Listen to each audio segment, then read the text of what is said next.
recorded.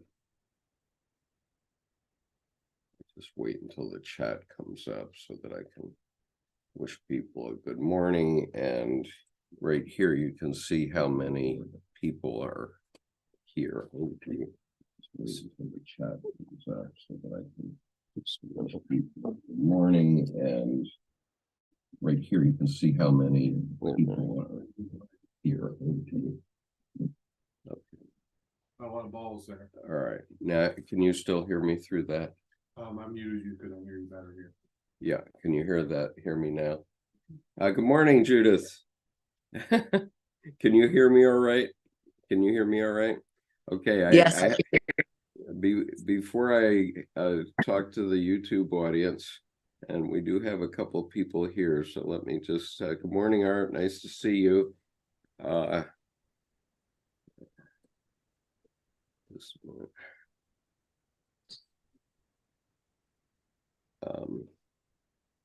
I want to show you my left-handed Rocky if I have it here. Yes, I'd love to see it. Okay, because I did try it. It's not something I really want to do as a regular thing, but I think it's here. Yeah, here it is. Okay. All right. So here's the left-handed Rocky.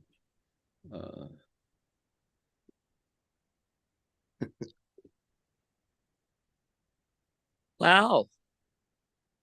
So, for what it's worth, there are a lot. I think it's great. I mean, what did you get with doing it? Was it just awkward or? Well, first of all, I couldn't put the paint on with my left hand. I could do the doodling with my left hand, which is what I did.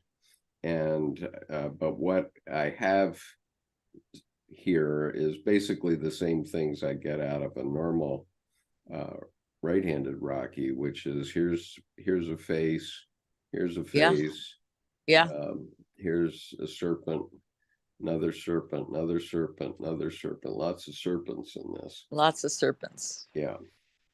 And down here, I think it's pretty juicy, Skip. Yeah. and so as you see, we have in the lower left-hand corner the creative wellspring, and then here's the upper left is dreams and visions. Those are both past. This is the ideal is here. So you see these dolphins jumping over the waves. That's the ideal. And this is my mission up here. And you can see these guys looking up at my mission with hope.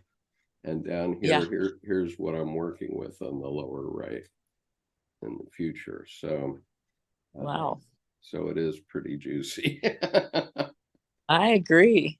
Right. I don't know if you can see this. Can you see me? Can you see this, Rocky? Oh, just a minute. Let me take mine off the screen, then we can see it better. Yeah. Oh, yeah. Fantastic. And terrific. Can you see the figure kind of in the center, reaching out with the wings? Yeah, it's an angel, sure. It is. It's pretty interesting. Yeah, fantastic. Yeah. So that's what came through yesterday. Incredible. I think it's so worthy. I don't even know why. Like, it stops my rational mind. Yeah, that's what it does. It stops your rational mind. Yeah, absolutely. Right. So I'm going to get that off my screen though, so I can see the YouTube. Did your left-handed one look very different from your right-handed Rockies? Well, it's not as nicely done because I couldn't draw my parallel lines as easily. Right. So it's kind of messy, but it contains basically the same stuff. And now I'm attempting a new approach. I wonder if I have pictures of that. Just a minute, let me just look here quickly. Oh no, but here's something that's really amazing. One of my students did this, and she was just taught to she was just taught to put color on the page, and then she decided to put flowers on it. But watch what happened when she put flowers on it. She doesn't even know this, but I told her, my co-teacher, who's a math teacher, that this is an amazing image. Look at this. Oh, wow. It's beautiful. It's, So, yeah. so you see the face that in there, Yes, for sure. right? An unhappy Coming right Christ, through. an unhappy Christ on the cross. That's Incredible. a good description. Yeah, That's a good description. Yeah. right. And so it was really profound when I saw that. I mean, I saw it right away, and I go, wow, this is something. Hey, Right. Jordan, you have a stubble again. You're back to stubble. Can't hear you, sir. You're muted. It's too long now. I want this and this the same now. So Okay, well, you can easily get a hair clippers for that. yeah, I have shears. I haven't done it yet. Yeah, It got too long too fast. I went from Santa to, oh, this is going to be a daily thing. right. And so this is Jordan Hoggard. Curtis, who is in this image with me, is actually sitting directly to my left. He's a house Oh, nice. guest. He's a house guest of, especially because he's quite involved in Tibetan Buddhism and is a friend of my wife's. And so I met him for the first time, and he got interested in coming to see what we were doing. And so that's where we were. Pleasure having you, Curtis. And Thank you. and so, can you hear him all right through my mic? Mm-hmm. Yeah, that Okay, way you won't need a reverb. Yeah. Right. Okay, that's good. Morning, Judith. Good And- morning, Jordan.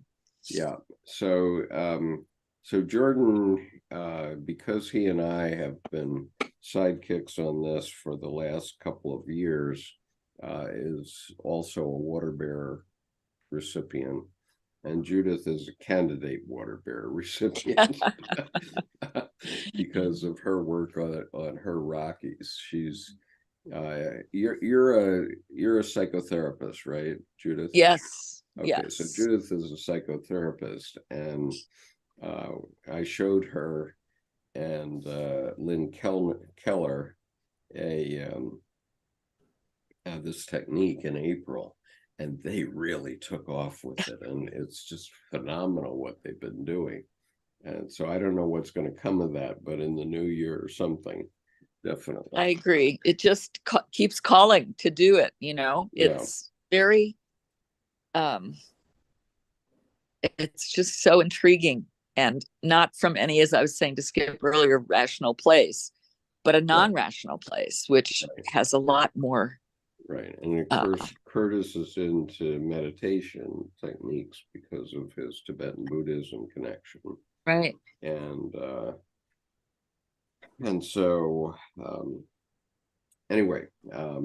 Well, what I find interesting about it is from a not just a non-rational place, really a both and, because you have this non-rational, oh, look, I just plugged back into nature, which I already was, but there's this discernment of awareness, and you experientially participate instead of logically participate. Right. And I find so, that's more natural. So Jordan, you missed this, which was one of my students was told by her math teacher to just paint a background on a small piece of paper, and she decided to make flowers on the small piece of paper.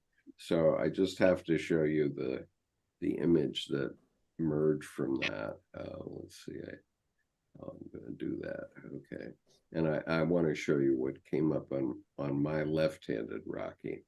So this is what she did, just putting a ground on the paper and then putting flowers on it. And obviously you see quite a bit more there, right? Mm-hmm. Okay. And then This is my left-handed Rocky that I did in the last week. So Skip, will you go over and outline that further, or will you just let it be as it is? I'm going to let it be as it is. And in fact, go ahead. Can you flip that upside down? There's an upside down face with blue eyes and a red nose. Well, let me try it. There is. Okay. Yep. There are the blue eyes and the red nose and then a red eye too. Mouth. Yeah. Interesting. Very interesting. And that's what I've found on Rockies, but this is sort of a doodle Rocky. And I didn't even paint all the lines. What I've taken doing is doing the doodle in pencil so that I can erase it as I go along, and so the lines aren't as obvious. And so here you can see, I think I actually did this in blue ink, the doodle. And so these lines here are actually places I chose not to paint further. And on this, I think I put it underwater three times, or I think it was 3 times. And I was going to put water over it a 4th time and fill in these. But then when I saw this after the 3rd time, I said, oh my God, this is done. I can't do anything more. Can you flip it again? Upside down? I see something worth noting. Right. Okay. The right eye here is definitely a voluptuous woman. Uh-huh. And also this is Sinai Jesus eyes, because she's looking at you here, but she's looking inwardly here. See the blue figure? Or blue figure. Yeah. Her arms being kind of yellowish. Here? Yeah.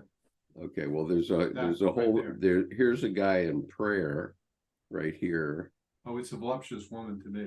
Oh, that's a voluptuous woman, and she's got a serpent coming through her. Oh my God. I mean, this is what happens to me, Judith, when I really look at my Rockies. I end up seeing 100 faces typically. It's in your quadrant too. Yeah. Right in the middle on the left, or above the middle on the left, there's this orange serpent eye and a full profile of the serpent face, head, nose coming down in orange. Yeah. Right there, serpent eye. And then the crest at the top in the middle of the skull, and then the nose. I mean, there's a whole big serpent in there too. Yeah. And so I hadn't even done this. I hadn't even looked at it upside down before this session. So I mean, this is what happens when you access the unconscious. And you know, I can't even begin. Pardon? I said it is. This is what happens. Right. And so this is a snapshot of my unconscious on this particular week. And so I'm doing this not to be an artist, not to sell these, but to just show people the technique. And I do them for myself, and I want to do them every day. I mean, I find myself really wanting to do this work every day as a meditation. I'm using it as a meditation technique. But what I've done now, Judith, is, as I say, I've been doing the doodle and pencil, and then I've started to erase the doodle and fill it in, and now I'm starting to sort of do a Rocky over the doodle. Okay. And nice.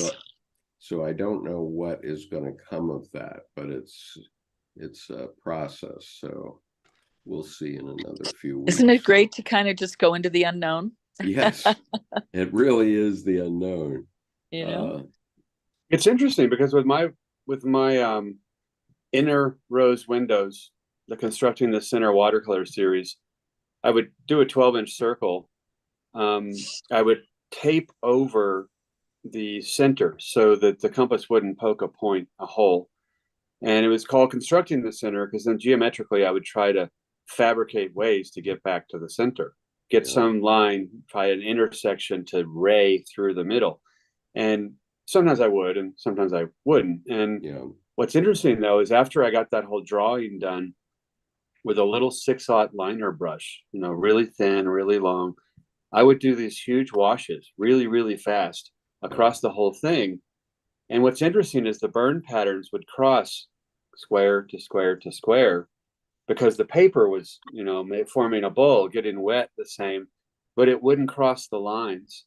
And then afterwards, when it dried, I erased the lines out. And it's interesting. I'm thinking now, looking back, if I go back, there's a Rocky that I just didn't take a pen and outline things with.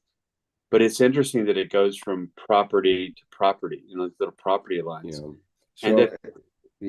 I'm still finding things out, and this is definitely a process that's still in development, because it all came from this Emil Nolde, who was working during the World War II in secret, right? He was working in secret and working with watercolor because if the Gestapo had come into his house and smelled the oil paint, they would have stopped him. They probably would have arrested him. So he was doing his work in a secret room in his house in Germany, what's now southern Denmark, actually. And so it was his idea, and then it got carried through to this woman who was called Rocky as a nickname, as in Rocky, Rokky, and then I renamed it Rocky because Raki, because it looked very Oriental. Colleen's. I like the Raki name because it fits then in the lineage of pottery with raku, and just letting the glazes happen in that way. And so I think the Rocky it's nice. You get the siblings of Rocky and Raku, which now sounds like a cartoon.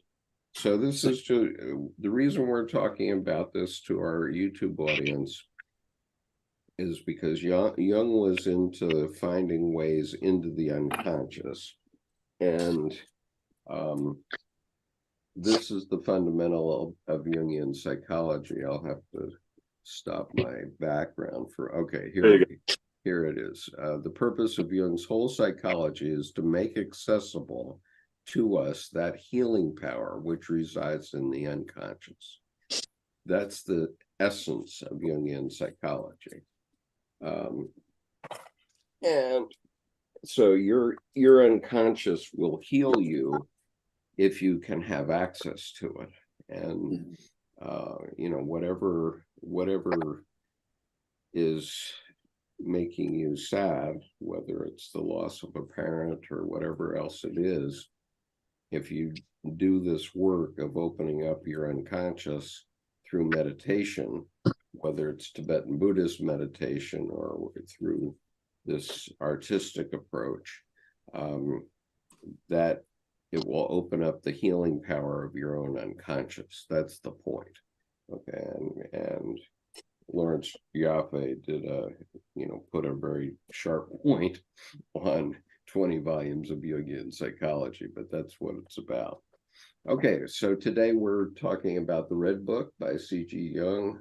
This is the Reader's Edition, and I am on page 434. I want to reread, I think we read this paragraph or this section at the end of last time, but I want to have it at the beginning of today's video. And it certainly bears. So real quick. Yeah, go ahead. Yeah, real quick before you start, I picked this up. There it is. Whoops, there we go. See if I can get it. Beautiful. Yep. Oh, Horrible, very lovely. Okay, that's the proof. Jordan has his water bearer. Yep. So, lighting's bad, but I have it right here. So I'm making a space for it on another table, and but I have it. Yep. Okay, good. Terrific. Thank you. Okay, moving on. So we are at the paragraph that begins in the middle of 434. Now that I had found the beauty in me and with myself, I spoke to my serpent. I look back as onto a work that has been accomplished. Now, Shamdasani has put this footnote here, which is at the end of the previous paragraph, which says, oh, wait a minute. Where is it?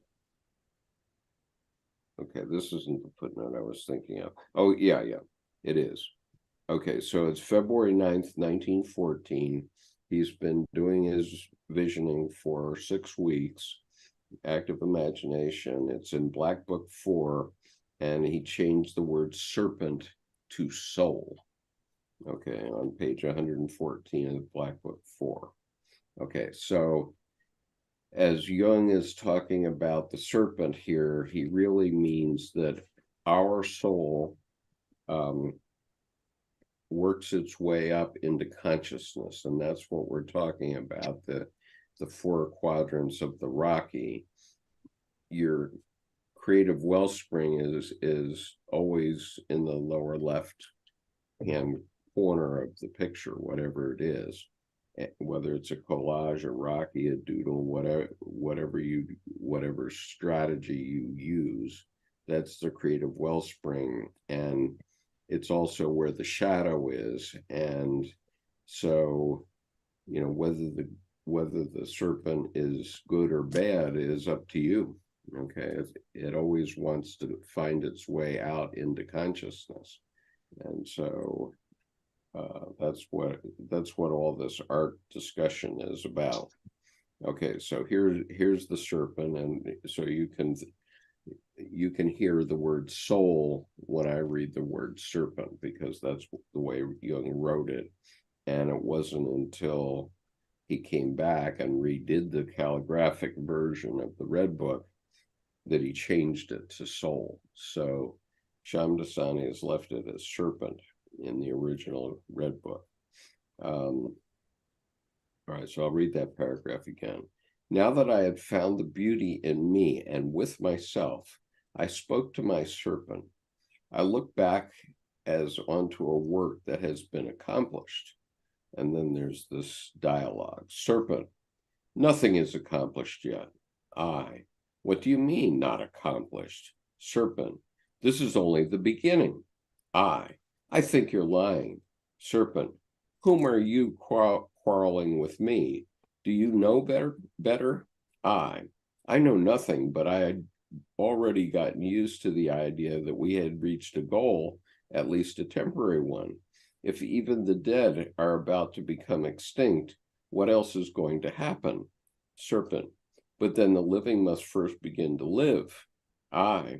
This remark could certainly be deeply meaningful, but it seems to be nothing but a joke. Serpent, you are getting impertinent. I'm not joking. Life has yet to begin.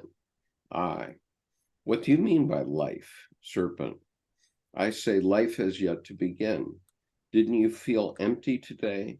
Do you call that life? What you say is true, but I try to put a good face as I can on everything and to settle for things. Serpent, that might be quite comfortable, but you really ought to make much higher demands. That I dread. I will certainly not assume that I could satisfy my own demands, but neither do I think that you are capable of satisfying them. However, it might be that once again, I'm not trusting you enough. I suppose that might be so because I've drawn closer to you in human terms and find you so urbane. Serpent, that proves nothing. Just don't assume that someone you could ever Don't assume that somehow you could ever grasp me and embody me. So what should it be? I'm ready. Serpent, you are entitled to a reward for what has been accomplished so far. A sweet thought that payment could be made for this. Serpent, I give you payment in images. Behold. Now, this is important because Jung later pointed out that we think in images. Everything that we think of is an image. So I'm going to say something which is an image, and we all have this in the Western world. We all have this image within us, whether we know it or not. And you don't know what I'm going to say, but I'll say it now. But it's a complete thought that's going to come to your mind, and it is an image. And the word, or what I'm thinking of, is Beethoven's Fifth Symphony.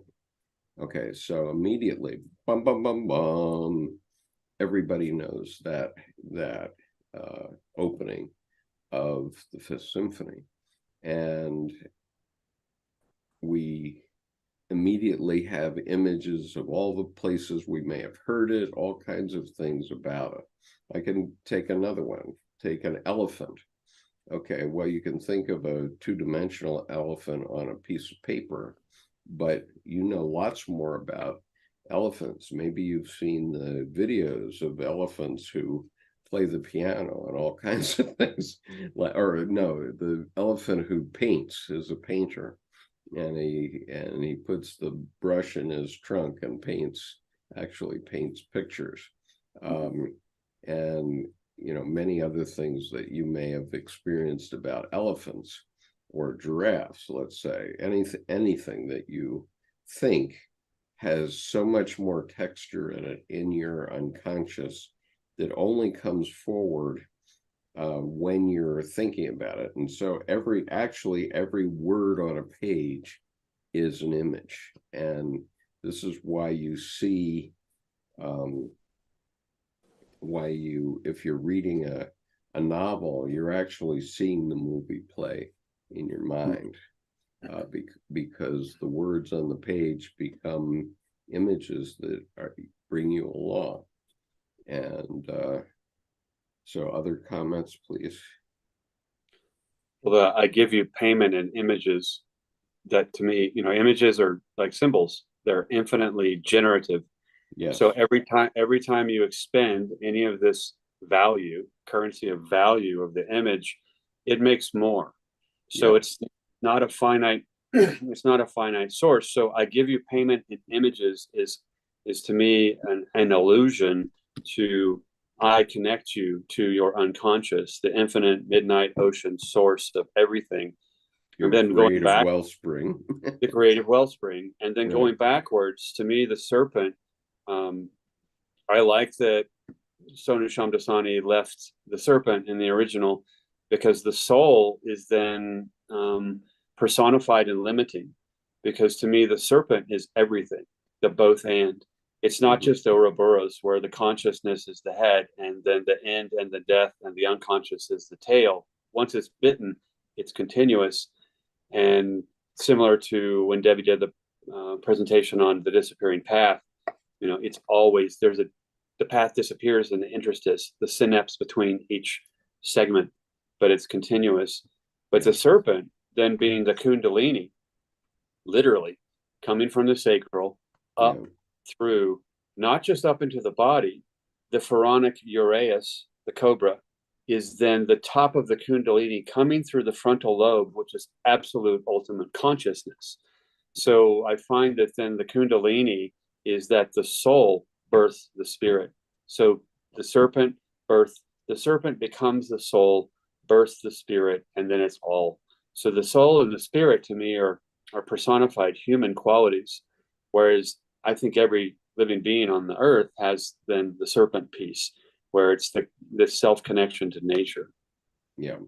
And so this begins with Jung thinking that he's accomplished something. He must have really worked up a sweat, because we've read most of the Red Book. All this we've read since the beginning of this process, which is now like 2 years old. And it all occurred in 6 weeks. And so Jung has really covered a lot of ground in that 6-week period. And what his soul is telling him is this is only the beginning. And indeed, it was only the beginning, because essentially all of his collected works, say 3 or 4, were written after this, in the 47 years he lived after he wrote this on this page. And so the collected works in its current form is 20 volumes, of which the last 2 don't count because they're bibliography and index, but it's 18 volumes. Oh, we can't hear you, Judith. Judith, we can't hear you. Judith? Judith, you're on mute. You're on mute, Judith. Judith, I cannot hear you. Judith, you need to unmute. Still muted. You're still muted, Judith. Muted glossolalia. Yeah, wait a minute. Zoom aphasia. It's like Yeah. Okay. Judith, wait a minute. Can I show this somehow? There. Unmute. Judith, you have to unmute. We cannot hear you. Maybe she's talking to somebody in the room there. I don't know.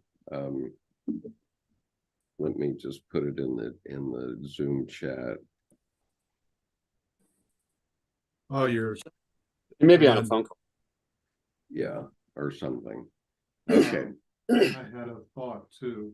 Okay. The whole idea of the being paid in images it reminds me of treasures in heaven. Store up treasures yourself in heaven. Right. That's a real point. Right. Okay, so now I keep knocking my own camera. Okay, so I'm going to go on with Elijah and Salome, which is on page 435. So he's been paid in images by his soul, basically, is what that all says. And now he goes on being paid with more images. Elijah and Salome. The cycle is completed, and the gates of the mysteries have opened again.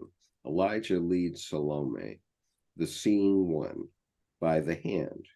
Okay, so Salome was blind, but now she sees. She blushes and lowers her eyes while lovingly batting her eyelids.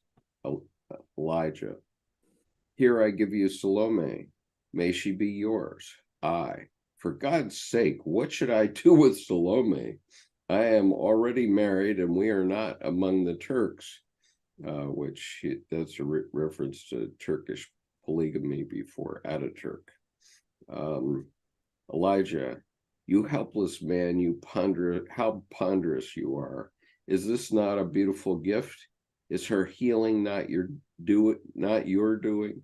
Won't you accept her love as well as deserved payment for your trouble? Okay. So this is his payment. And these are actual visions he's having with his own unconscious and active imagination. That's what this is about. Okay, so it seems to me a rather strange gift, more burden than joy. I am happy that Salome is thankful to me and loves me. I love her too, somewhat. Incidentally, the care I afforded her was literally pressed out of me, rather than something I gave freely and intentionally. If my partly unintentional ordeal has had such a good outcome, I'm already completely satisfied. Salome to Elijah. Leave him. He is a strange man. Heaven knows what his motives are, but he seems to be serious. I'm not ugly, and surely I'm generally desirable. Salome to me, why do you refuse me? I want to be your maid and serve you. I will sing and dance before you, fend off people for you, comfort you when you are sad, laugh with you when you are happy. I will carry all your thoughts in my heart. I will kiss the words that you speak to me. I will pick roses for you each day, and all my thoughts will wait upon you and surround you. I thank you for your love. It is beautiful to hear you speak of love. It is music and old, far off homesickness. Look, my tears are falling because of your good words. I want to kneel before you and kiss your hands 100 times because they want to give me love. You speak so beautifully of love. One can never hear enough of love being spoken. Salome, why only speak? I want to be yours utterly and completely yours. You are like the serpent that coiled around me and pressed out my blood. Your sweet words wind around me, and I stand like someone crucified. Salome, why still crucified? Don't you see that unrelenting necessity that flung me onto the cross? It is impossibility that lames me. Salome, don't you want to break through necessity? Is what you call a necessity really one? Okay, so there's a couple of footnotes here. Jung's marginal note in the calligraphic volume refers to a mystery play, and in Black Book 4 he continues, my principles, it sounds stupid, forgive me, but I have principles. Do not think that you are stale moral principles, for these are insights that life has imposed on me. Serpent, what principles are these? Okay, then he goes on.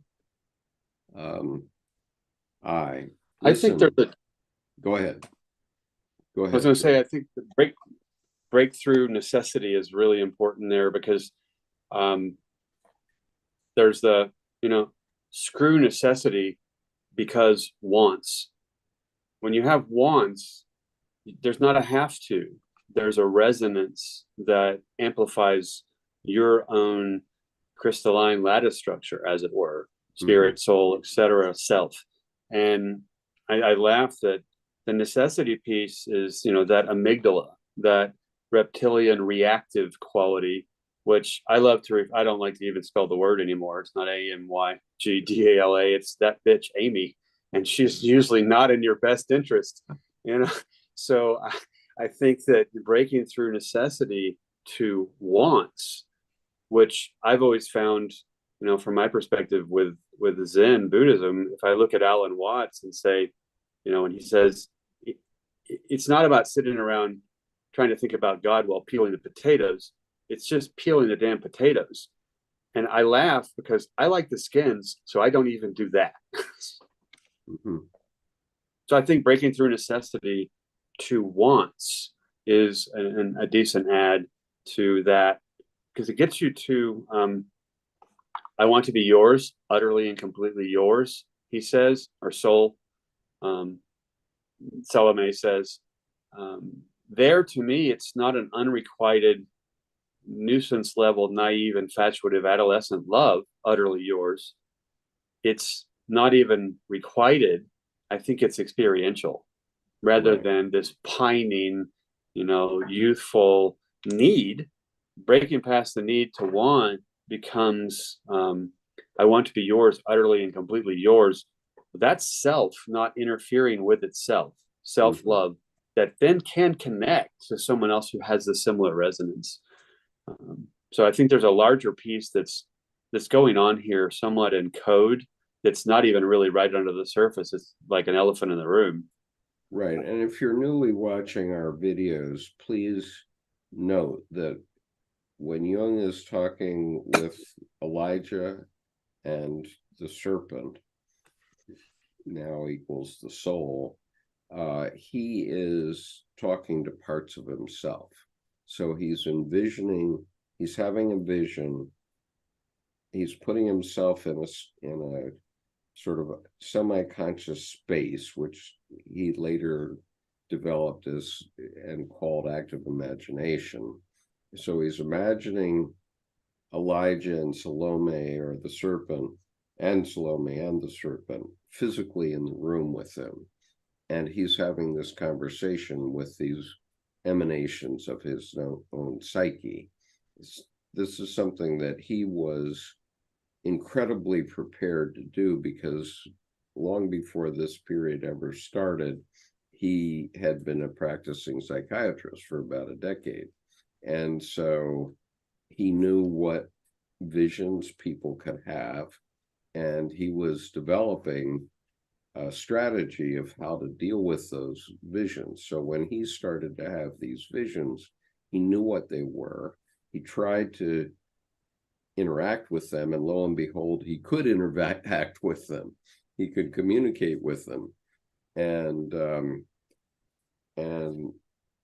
what amazed me when the Red Book came out in 2009 is that I had an experience like this in 1993, and another experience with Mephistopheles in 1998. So I say, when I got the Red Book and started to read it, I said, oh my God, if the greatest psychologists of the 20th century could have an experience like I had, then I guess I'm okay. I'm not mentally ill, which was a doubt that I had had for 16 years. And so anyway, reading on. So this is Jung talking to himself, basically, but parts of himself. Before you go on, that 16-year doubt, society teaches us all this childish, you're in trouble, shaming behavior. Well, the thing is, if you overscold a child, you're not going to change their behavior. All they're going to do is hide it better, because what they're doing is learning.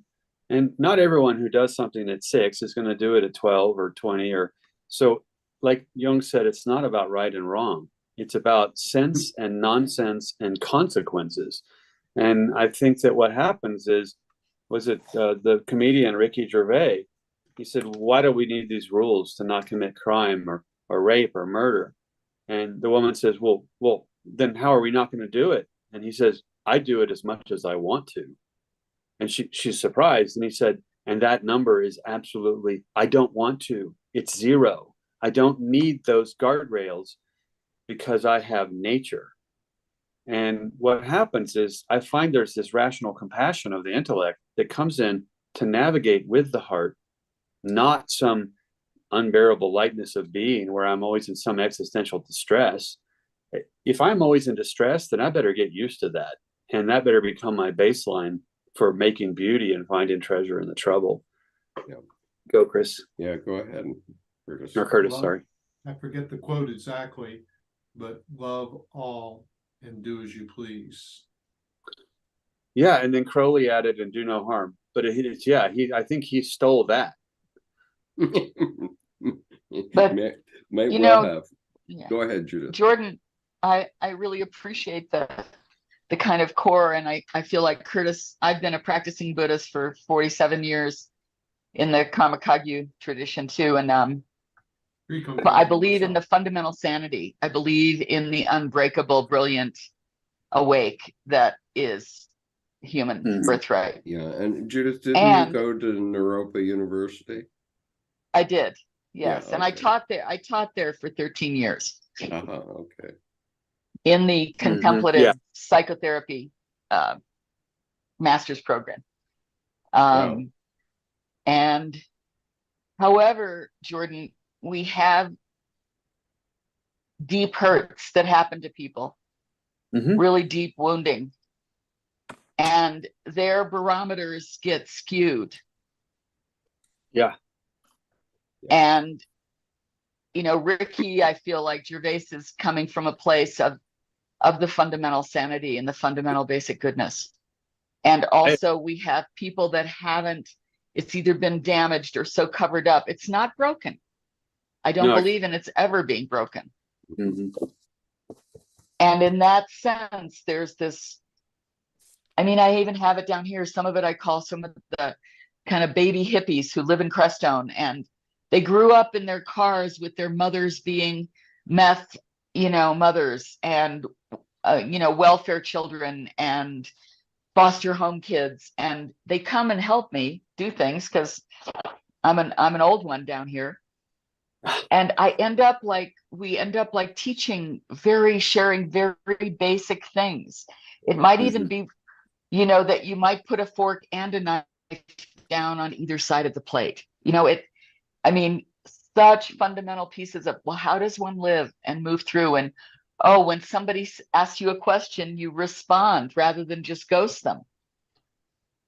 If you don't want to respond, Well, you don't say, so I hear you, but I feel the both and of what you're saying too. And I appreciate you brought that out, because when I have those kind of conversations with people, like when I was teaching the advanced martial arts in summers to underprivileged kids, and I had them the first day planted carrots, and when I picked one and ate one, and oh my God, that's dirty, one of the kids said, and I went, where do you think carrots come from? Well, they come from the cardboard box at the back of the grocery store. My brother puts them out. Exactly. Yeah. So I appreciate you say the knife and the fork, even, because what happens is I then need to downshift to clear my expectations and live by their experience, and not just even dispense with empathy, just simply deeply listen. So that way I can know where they are in coming from. They don't even have the pronoun I or me, so they're still in their own world. They haven't emerged from the divinity of the parent as a limit, a powerful limit. And so then you're, with just a knife and a fork on either side of the plate, you're literally helping them to come to consciousness and become adults. And when you said that, it reminded me of this. When I created the star image, the spirit, like Nexus, the sapphire, the soul. But up here, there's one of these 7 stars missing. It's a fallen star that becomes the sparkle on the soul, and then it's poured in from this person down to here.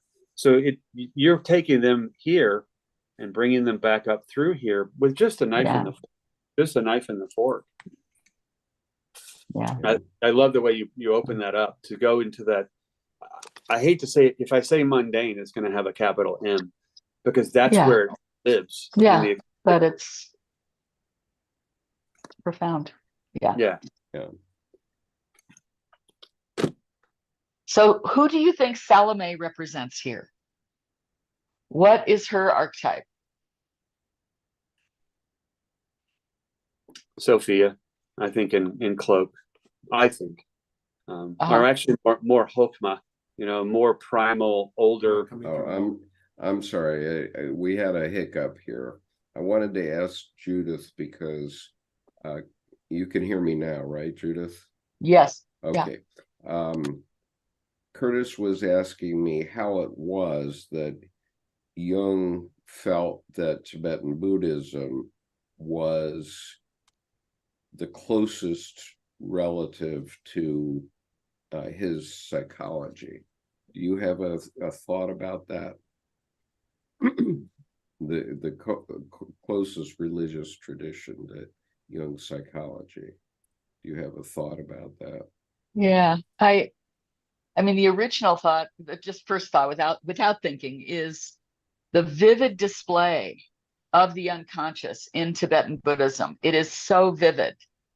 It is so inviting, the demons, the lower beings, the higher beings, the realized beings. And I feel like it goes through the many realms that is very similar to what Jung experienced in his exploration of the many realms. And Buddhism is very visual with it, as well as wordy, but very visual. So to me, that's a synchronicity. The visual. What does Curtis think? I completely agree. The visual riches are so incredible. It's no comparison. But I also thought of something else.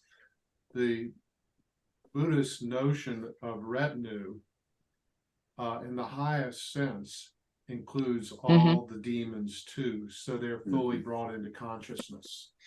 Absolutely. Yes. Yeah. I love I mean, you both. it's where you know, when Jung was having these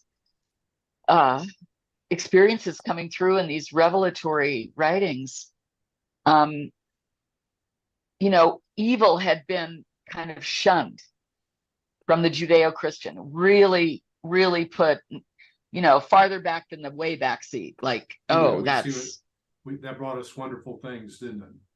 and Buddhism welcomes it in, welcomes it in. Right. And right. And Jung explains all that, I guess, is Yeah, and he felt that too, that the most damaging thing is to dispel evil and to act as if it's not you know, present in the whole mandala of the universe. Yeah. It reminds I me appreciate- of how Milarepa embraces the demons numerous times when he tames the demons. They're his friends. That's right. There's no alienation from them. They're his friends. Right. Yeah. Well, And- it's interesting. I always call that making besties with my beasties. And, you know, That's good. I appreciate that you two have brought this in, because one thing I appreciate most about Zen Buddhism is that it takes the inner world, and the symbology and the iconography is that pay me in these infinitely generative images, experience, you know, peel the potatoes or don't peel the potatoes, and I just toss them in. But what I find is that with ecclesiastical structures, those symbologies, those iconographies get incarcerated in too much, like crack level addiction to specificity in actual things made of gold. And then people have catechism and dogma and really superficial rituals that to me come back to grandma's roast. You know, you go to make the roast, and what do? You cut the ends off, right? And you marinate it, and you season it, and you spice it, and you cook it. And you go in for grandma's approval to see if you're the one to continue the roast lineage. And she tastes it, and she said, "This is the best roast I've ever had." And I was tired of cooking it anyway. So thank you. But why did you waste a pound of meat and cut the ends off? Well, grandma, you always cut the ends off. She goes, "Oh, honey, that's because way back then my oven was too small." And that to me is those icons in the church, ecclesiastical structure and religion, whereas Zen Buddhism has no need of literally those trappings. They have the admonition and the love of experience, where instead of doing prayer, I'll just say breath is prayer enough. Right. So I appreciate that you guys open that back up into how Zen Buddhism to me is so much more robust in its simplicity. Yeah, and we're actually talking about Tibetan Buddhism, but nonetheless, I mean, Zen is a little bit different. Well, actually, that brings up a good point. You know, it's like, you know, tofurkey and adjective meat, and this meat, it's not meat. Stop calling it meat. It's plants. And, you know, it's the kind of thing of let something be something. So you bring in those demons, you know, and you don't tame them, you befriend them. Yeah, I mean, to understand, let me metaphorically explain, and Judith, you can correct me if I'm wrong, but explain what the issue was at the end of the 19th century. Basically, we had sublimated evil, okay? And if you have any doubt about what sublimation means in this context, all you have to do is go to any grocery store, because I did have a Buddhist Lama one time say to me, all life lives on other life. All life lives on other life. And if you go to the grocery store, if you buy anything that's edible at all, anything, that was once alive. Okay, we do not eat things, I mean, not intentionally, we don't intentionally eat things for our nourishment that wasn't alive before. Everything in the grocery store was once alive, and now it's dead and we're eating it. And And so the point is that when we go to the grocery store, we sublimate the fact that we no longer go out and slaughter the fatted calf in our backyard. We no longer have to go back and out in the backyard and cut the chicken's head off. Now they're all nicely packaged, and you don't it's chicken or beef, but you don't think about what it's like. And now they call them packing houses. It used to be slaughterhouses, but we've even sublimated that word. So and now it's a packing house instead of a slaughterhouse. But what we're doing, I mean, if you just think about the herds of beef and the flocks of chickens that you have eaten in your lifetime, from the chicken's point of view or the cow's point of view, it's pretty evil. Okay, that's right. what we're talking about here. Well, Right. it's specifically on the political horizon too. In the UN, they're starting to entertain this. America needs to eat less meat and to regulate meat, which is a bunch of hocus pocus. Because honestly, the Indians have 380 million head of cattle in the herd, the most. So who's going to tell them? So this whole it's all about the processed food people who are now doing the lies about meat, when meat's a complete diet. And honestly, our appendix is a vestigial fiber thing that we don't have. Gorillas have a 4-foot long appendix. We don't have that. So I think this whole everything, nature feeds on nature, people get into all this, oh, it's cruel. My God, people need to get off of the nature's not cruel. Nature lives on itself. Nature is the ultimate symbol, generative. And so I think that there's this whole, oh, I want to be nice and I want to be pretty and be kind and, and deeply breathe and nourish. So I don't want to go off on some. No, but Jordan, what you're pointing out is sort of what we're talking about here, and that Jung was so powerfully courageous in bringing in is negativity is part of it. Evil, things dying, things regenerating. The earth, grows humans. We're here growing like the trees. We're making babies and growing. It's all interpenetrated. And to say, oh, that's bad. Oh, that's bad if you kill that, but not if you kill those grasses. That's not bad if you kill the grasses, but if you kill, something with a something with something with I think Jung would agree with you. Is what I'm saying. Yeah. Well, no, and I need to cut this discussion off. Yeah, Jordan, so that we can go on to something.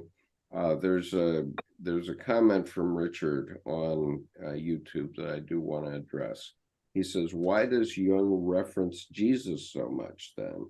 Maybe I'm biased and don't hear him reference Buddhism as much as Christ." Well, the answer to that very simply is that from Jung's perspective, we in the West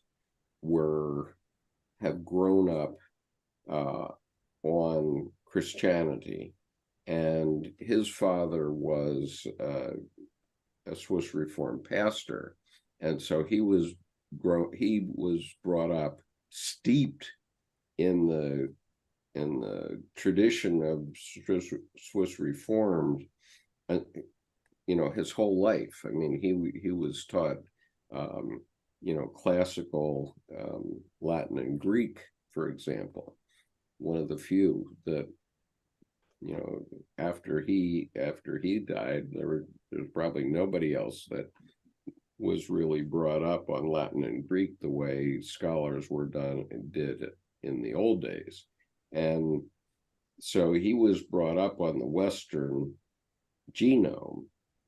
And so his point was simply, Buddhism is the Eastern genome, and he was trying to make us understand the Western genome, and he was scholarly on Buddhism, but you know, the reality is Jung only spent 6 weeks in India in his whole life, and about 3 of those he had dysentery in a monastery, or yeah, in a monastery. And so he really had very limited exposure to the East. He, you know, he'd read a lot. He would, you know, he was into Richard Wilhelm and The Secret of the Golden Flower and all that. But his main thing was the Western psyche, okay, not the Eastern psyche. He was just observing, and he had in his house 2 huge tankas, which you can see in the movie where he's being interviewed in 1956, and they do a tour of his house during that movie, and you see 2 huge Tibetan Buddhist tankas in his living room. Okay, but so he obviously was well apprised of what it all meant, and what all those hungry ghosts and dakinis meant in the tanka. But his main thing was Western civilization, and he was only observing that Eastern civilization had parallel things in it. He wasn't proselytizing for, you know, combining the two. And most of his writing, as you correctly point out, does relate to Christianity and alchemy. Okay, those are the 2 main topics. And I'm glad you brought that up, and I'm glad Richard brought the topic up, because I was going to say, he brings it up all the time, but he's not proselytizing. He's not preaching. He's simply using a euphemistic, symbolic example of Christ as self as an analogy, not as a religion. And what happens is if he takes the teachings, there's a totality and a purity that he can utilize as a concrete example, but he's not preaching that that's the only thing. It simply is one of the few examples he brings up. And now when he brings up Salome, etc., and the serpent, well, he's bringing up all the characters that are within that character, but not necessarily Jesus on a billboard. You know, it's right. And he did write an entire book called The Psychology of the Kundalini. So it's not like he didn't research and write in that area. He did that. Right. And the collected works, the rumor is that there's going to be a new collection of the collected works, and it's going to be much larger than the 20-volume set that was published in the early 1950s by Bollingen. And so the new collected works is expected to have at least 26 volumes, and probably more, is what I guess, because James Hollis told me one time that there are still 100,000 letters that Jung wrote which have not been published. I mean, there are 2 big volumes of Jung's letters starting in 1905 to 1961, but those were tiptoeing across the mountaintops, and there's 100,000 letters that still haven't been published, because, like men, you know, businessmen of that era and so on, they had secretaries who were stenographers, and they would dictate to those women who would then type things up or write things out in a nice form, which they would sign. And so all of Jung's letters are, you know, typically very short things. They're like what we do with emails today. Okay, and I have about 700,000 emails in my Gmail account, just because I've been in business for 40 years, and I have many contacts around the world, and I have a following here on YouTube and so on. And so I send out emails. A lot of them are only 1 or 2 sentences long, but you know, that's what Hollis means by 100,000 letters. He's talking about what we call emails today. But in Jung's time, he had to do it with a stenographer, and maybe two. He certainly had one all the time throughout his career. I'd like to add just simply then the whole crucified concept, to speak to Richard's piece and get us out of Christianity and specificity. Crucified, that's the soul that flows to self and is then pinned to the spinal cord, physical. So I think there's a tracking of a process, a soul that's more archetypal, self, personal archetypal, and then spinal cord, how the rubber meets the road. And I think Yeah, there's a crucifixion there. And thank you. All right, I want to go on. So we're on page 437, and Jung is still having his conversation with Salome. And remember, Salome is the woman who danced for Herod and got John the Baptist's head on a plate. Remember that. And so Jung was, when she first appeared in his visions in the Red Book, he was quite shocked that it should be Salome who's the feminine in his psyche. And at the time, in the earlier part of the Red Book, as we've been discussing, she was blind, and now she can see. Now she sees him in the active imagination. So here's what he says. Listen, I doubt that it is your destiny to belong to me. I do not want to intervene in your utterly singular life, since I can never help you to lead it to an end. And what do you gain if one day I must lay you aside like a warm garment? Salome, your words are terrible, but I love you so much that I could also lay myself aside when your time has come. I know that it would be the greatest torment for me to let you go away, but if you can do this for me, I could also do it for you. I would go on without lament, since I have not forgotten the dream where I saw my body lying on sharp needles and a bronze wheel rolling over my breast, crushing it. I must think of this dream whenever I think of love. If it must be, I am ready. Salome, I don't want such a sacrifice. I want to bring you joy. Can I not be joy to you? I don't know, perhaps not. Salome, so then at least try. The attempt is the same as the act. Such attempts are costly. Salome, won't you bear the cost for my sake? I'm rather too weak, too exhausted after what I have suffered because of you, still to be able to undertake further tasks for you. I would be overwhelmed. Salome, if you don't want to accept me, then surely I cannot accept you. It's not a matter of acceptance. If it's about anything in particular, it's about giving. Salome, but I do give myself to you. Just accept me. As if that would settle the matter. But being entangled with love, simply thinking about it is dreadful. Salome, so you really demand that I be and not be at the same time. That is impossible. What's wrong with you?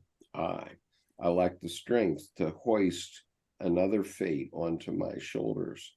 I have enough to carry. Salome, but what if I help you bear this load? How can you? You'd have to carry me an untamed burden. Shouldn't I have to carry it myself? Or Elijah, you speak the truth. May each one carry his own load. You who wants to burden others with his baggage is their slave. It is not too difficult for anyone to lug themselves. Salome. But father, couldn't I help him bear part of his burden? I. Then he'd be your slave. Or Elijah says this. Then he'd be your slave. Salome. Or my master and ruler. I. That I shall not be. You should be a free being. I can bear neither slaves nor masters. I long for men. Salome. Am I not a human being? I. Be your own master and your own slave. Do not belong to me, but to yourself. Do not bear my burden, but your own. Thus you leave me my human freedom, a thing that's worth more to me than the right of ownership over another person. Salome. Are you sending me away? I'm not sending you away. You must not be far from me, but give to me out of your fullness, not your longing. I cannot satisfy your poverty, just as you cannot still my longing. If your harvest is rich, send me some fruit from your garden.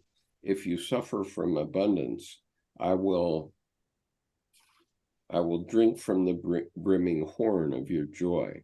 I know that will be a balm for me.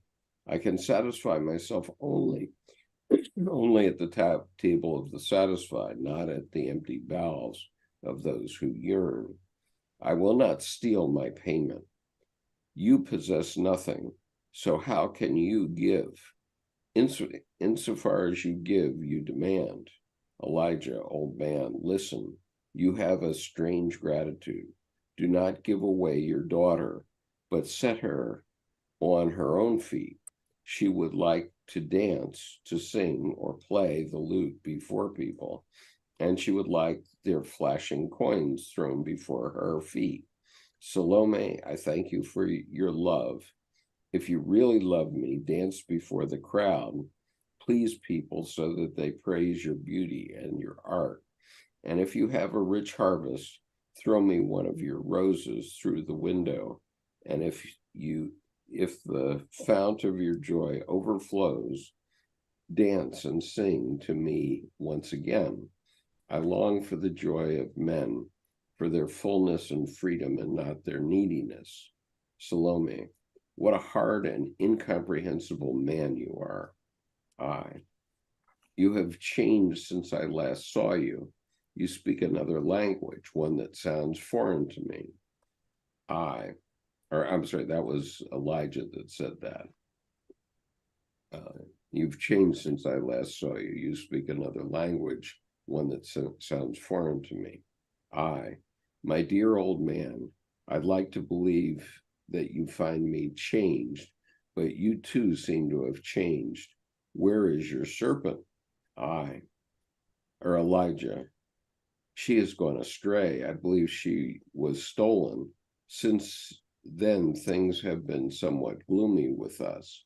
Therefore, I would have been happy if you had at least accepted my daughter. I know where your serpent is. I have her. We fetched her from the underworld. She gave me handsome wisdom and magical power. We need her in the upper world, since otherwise the underworld would have had the advantage to our detriment. Elijah, away with you, accursed robber. May God punish you. Your curse is powerless. Whoever possesses the serpent cannot be touched by curses. No, be sensible, old man. Whoever possesses wisdom is not greedy for power. Only the man whose power declines to be, only the man who has power declines to use it. Do not cry, Salome. Fortune is only what yourself create and not what comes to you. Be gone, my unhappy friends. The night grows late. Elijah, expunge the false gleam of your Elijah, expunge the false gleam of power from your wisdom, and you, Salome, for the sake of our love, do not forget to dance. Okay, that's the end of that paragraph, or that main section. How many months are you going to spend on this? How many months? It's a lot of material. Well, we've spent probably 2 years on it. I don't know when we started. Well, it's interesting. This is another one. I appreciate you say that, Curtis, because this is another one of those sections where this little series of exchanges tells the whole of the story. So in a sense, we're, you and I are, not the, don't give me the delivery, give me the baby, not the delivery. We're always about the, delivery. Here, he's given the baby. And so it's like, I appreciate you said that, Curtis. How long are we going to spend on just this little passage? Because he's saying everything. And what's interesting is Jung has then turned around to be the individuated one. And Elijah and Salome are now more human and less than. So they become accents and adjectives that are reminders for him to keep it. But he now has the serpent within rather than in the underworld. Yeah. Curtis, thoughts on this section? I'm just quiet because it's so rich, and I feel like I'm drinking a beer and I don't know about good beers. Yeah. Well, it's that like happens. A Chimay. It's like okay, so Richard asks, he says, isn't Salome like Jung's personal evil, Mr. Hyde? And the answer to that is no, Richard. Salome is like his soul, and the serpent is like his soul. But the reason the serpent's out of this exchange is because the serpent is Salome in this exchange. And right. Pardon? Go ahead, Right. Judith. Yeah. No, I just wanted to agree. I was just agreeing with you. Yeah. And Salome is in the creative wellspring. I mean, we're looking at the image before, and we can look at it again. This is why I do these works of art, because they're a snapshot of my unconscious. I just want to show you this other one again, even though it's not officially finished. But just show it to you, because what we're talking about is what is in the creative wellspring. And in Jung's case, that's these images of Salome and Elijah. So it comes from here, and this is a bottomless pit. It has both evil and the shadow, but it also has what makes life go. And so what is in this lower left quadrant wants to find its way out. And so you see how it does find its way out by little rivulets here and there that allow the creative wellspring to get up into dreams and visions. So it can be, your vision of yourself, and remember, the left side is the past and the right side is the future. And so here's the California girl looking away, showing us her right cheek. And as the Dalai Lama said at one point, he was going to be reincarnated as a blonde California girl. That was what he joked at one. I don't think he was really serious, but on the other hand, there she is in all her glory. And here is the things that I'm doing personally, which I can now interpret to make that happen, because that's the mission. What's up here in the right is the mission, and the ideal is in the center here. The ideal is life. a full life, a blood-filled life.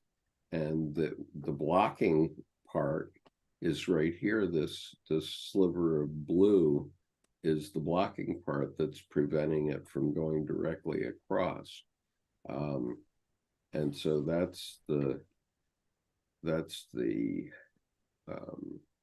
map that Mary Stein first gave us, and that Colleen Kibert gave us. So anyway, but it no matter what you think about it, it turns out to be true. Okay, in other words, Colleen's been working on this for 60 years, and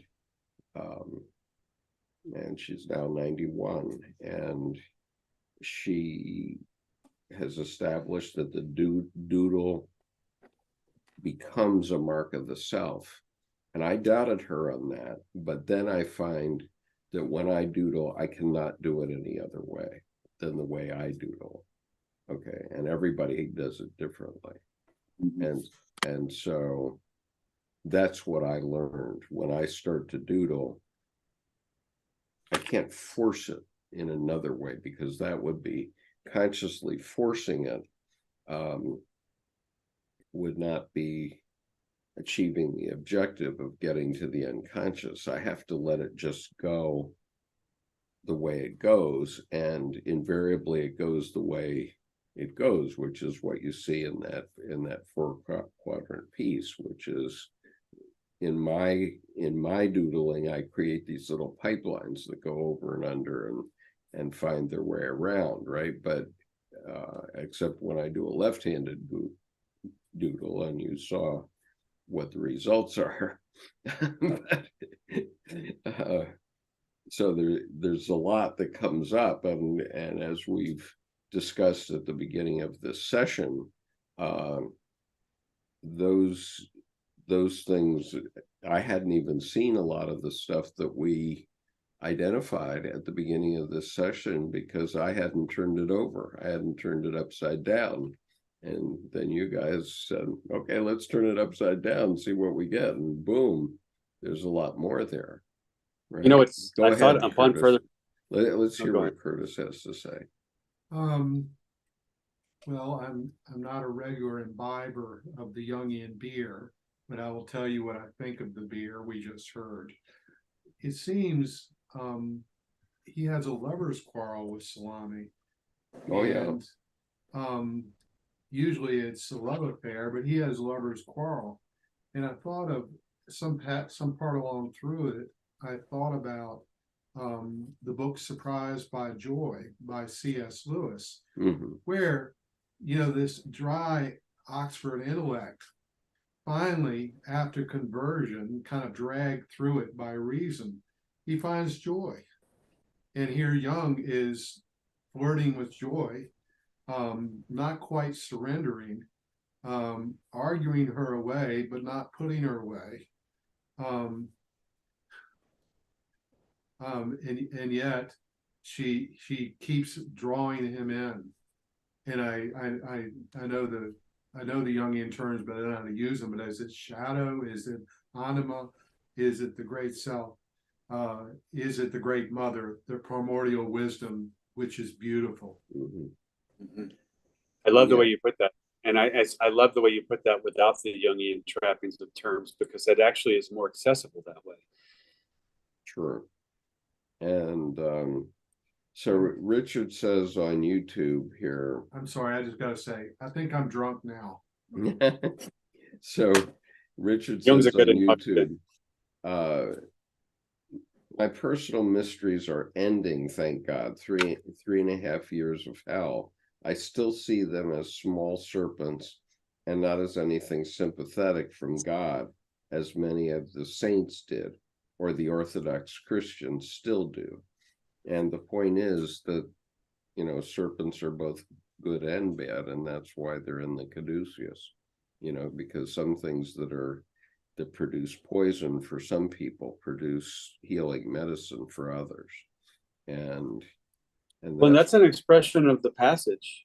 the synapse of the rites of passage where the serpents go back into the ground, and you live, and you don't have to be in some hellish rite of passage all the time, always in your head, always trying to figure out what does this mean. It's like, no, I just like that butterfly, and it's cool. And I don't even say that. I'm just going to watch it.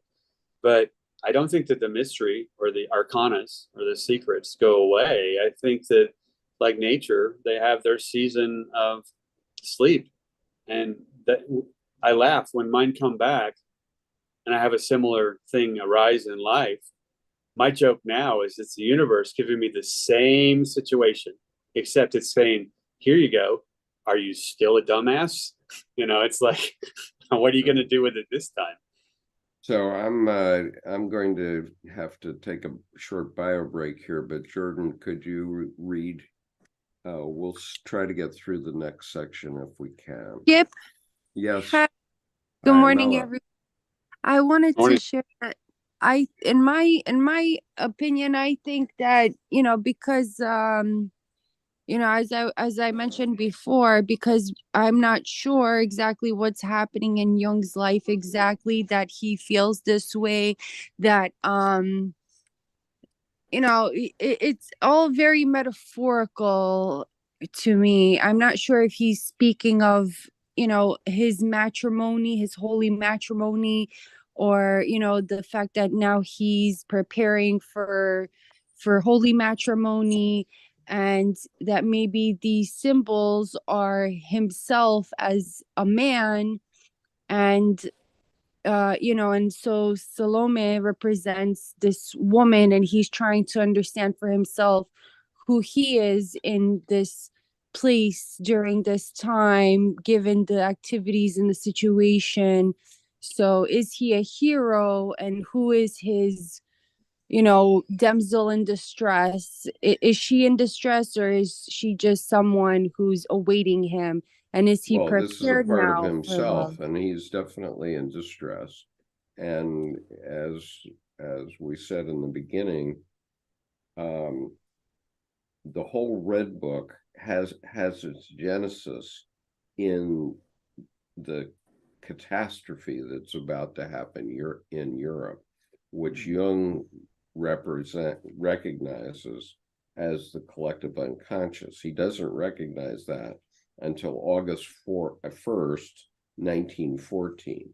So between October 12th, 1913, and August the 1st, 1914, which was the 9 months leading up to World War I, he has 12 major dreams and visions, which are shocking. Okay, and many of them are depicted in the beginning of the Red Book, but he's at this particular time, he's psychologically in great turmoil, because the great turmoil is coming through his psyche, through the collective unconscious. But besides that, he, as a psychoanalyst, doesn't have his sea legs yet.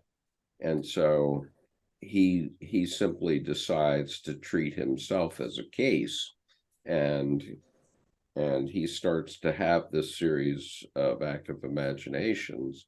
On Christmas Day, 1913, finally, he starts to write it all down, write down what was happening to him. And so here we are now on February 9th, only about 6 weeks after the beginning. And this whole document, the big part of it, was written during that 6-week period. And it was all visions and dreams and visions, especially visions and active imaginations. So he doesn't know what's going on at this point in his life. I would add, too, specifically to Amela's point, Salome is not distressed. Salome is not a damsel in distress. She is not playing the bird with a broken wing. She's a capital S shero. Jung is in distress. And so Elijah and Salome are both these active archetypal contents in his imagination. So I find that with this, we can kind of dispense with the damsel in distress piece it's like Lilith, capital L. She's a capital S, shiro, not a hero. She's a shiro. But in this point, she's the shiro that's often hidden behind the capital H hero we always talk about in myth and story. So I think what we're getting here is Yeah. he has gone past the expected, this masculine, formative, mentor, frankly, crap, and gotten to the generative piece where the female, the Gaia, I call it the Yoniverse, that from which all emanates. So I bring in Juno with Lilith as the mother of heaven, because Lilith is Juno's handmaiden. So I think, to speak to your point, not a bird with a broken wing. Jung is, but he's trying to sound really intellectual and clear. But I think in one sense, he makes too much sense to be worth a damn. So Yeah. So who is Salome to Elijah's Jung daughter. in this? Oh no, not literally. I mean, because everything is so mystical in this book, because it is about his dreams, and it's not necessarily concrete or realistic. It's more, in the realm of the intangible or the spiritual. It's not necessarily something that you can touch with your hand. We can't just read this book and end up touching Salome with our bare hands. She's not there in physical form, is what I'm saying, Jordan. I mean, in his mind, what are his visions and his psychic inner perception of what this feminine figure is, and how she pops up in this moment where, given the circumstances and the series of events, and also his actions, because I'm not a physicist, but every action leads to an equal or opposite reaction. So therefore, whatever he is putting out there is returning to him in the universe. And in this case, it's in a sense, metaphysically, it's within his psyche and in his subconscious mind, and not in the realistic realm, the realm of reality. It's not, I'm not sure like how much more clear I have to be, but No, I think you're so very. I'm saying, what does this figure represent to him in his in-depth psyche, in his psychic self, in his essence, in his core? I think I appreciate that you brought up the physics action reaction example, because he's not doing that. He's poking holes in the ultimate creative caldera. And what happens is he's not getting what he's giving. He's getting But more. the universe is responding, and indeed, the universe is responding. Hold on. He Yes. cannot say or do, it's about nature. Right. But what I'm saying is it goes beyond the action reaction. He pokes a hole in the creative caldera. He doesn't get a reaction. He gets Shekinah, the original female portion of the Godhead, through the character of Salome. So I think Elijah and Salome aren't really father and daughter. They're, again, this trickster sequence of chicken and the egg.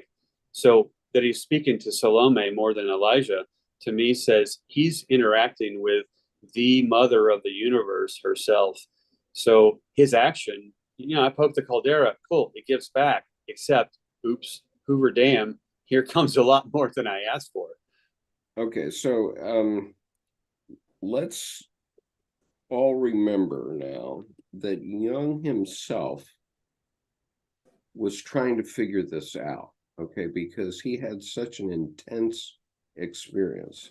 And he was a made psychiatrist with 10 years experience working in the worst mental hospital in Zurich. 10 years of doing that, living there at the Bergholzli, with all the crazy people. I mean, the genuinely profoundly mad people. And so he's in a psychic turmoil, much as we are right now with our current affairs. Okay, our current affairs have all of us in some sort of psychic turmoil at the moment. We can't avoid it. And and so he's got that going on, and he's got the experience from the Bergholzli, and now he starts to have these active imaginations, and he just decides to roll with it, okay, to make himself the case. And so the black books are actually him writing out what he is himself experiencing during this period. And he didn't know what was happening at that time. He didn't know. And he said that on August the 1st, he had the last dream like on the 26th or 27th of July, which was another of these very intense dreams. And then on August 1st, the guns of August started to roar. And he said, I was the happiest man in the world on that date, because I knew that I wasn't crazy. I knew that I was seeing a prefiguration of World War I. Okay, I mean, he doesn't say it in quite those terms, but basically that's what he was saying. And he was asked in 1956 in the video interview with him, which is with Richard Evans, I believe is the name of the interviewer. Evans asks him, what is the most important thing that you discovered and presented to the world during your career? And he said, oh, that's the collective unconscious. Okay, no doubt. Okay, and he says that very emphatically, and that's what he's discovering here. That's what he finally recognizes on August 1st, 1914, that he had discovered the collective unconscious, that it was a real thing, that it is Yes, God. the gates are opening to him, and Right. on page 435, the gates are opening to him, and he's being escorted into these gates as Elijah leads Salome, the seeing one, by the hand. She blushes and lowers her eyes while lovingly batting her eyelids. So who is leading who into what, and what is it that Jung was thinking about, or what was his motive for that day, or what did someone say to him that he had this revelation of this, the two lovers, if you will, that come up to his mind, like just come to his mind and have this voyage. Yeah. So what I want to do right now, in order to put this discussion in context, is I want to read once again the epilogue to the Red Book. Okay, this appears on the last page of the Red Book, and this is what he says. It's dated 1959, so it's 45 years later. I worked on this book for 16 years. My acquaintance with alchemy in 1930 took me away from it. The beginning of the end came in 1928 when Wilhelm sent me the text of The Golden Flower on an alchemical treatise. There, the contents of this book found their way into actuality, and I could no longer continue working on it.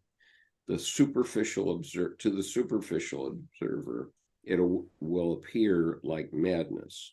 It would also have developed into one had I not been able to absorb the overpowering force of the original experiences. With the help of alchemy, I could fully arrange them into a whole. I always knew that these experiences contained something precious, and therefore I knew of nothing better than to write them down in a precious, quote unquote. That is to say, costly book, and to paint the images that emerged through reliving it all, as well as I could. I knew how frightfully inadequate this undertaking was, but despite much work and many distractions, I remained true to it, even if another possibility never He never finishes the sentence.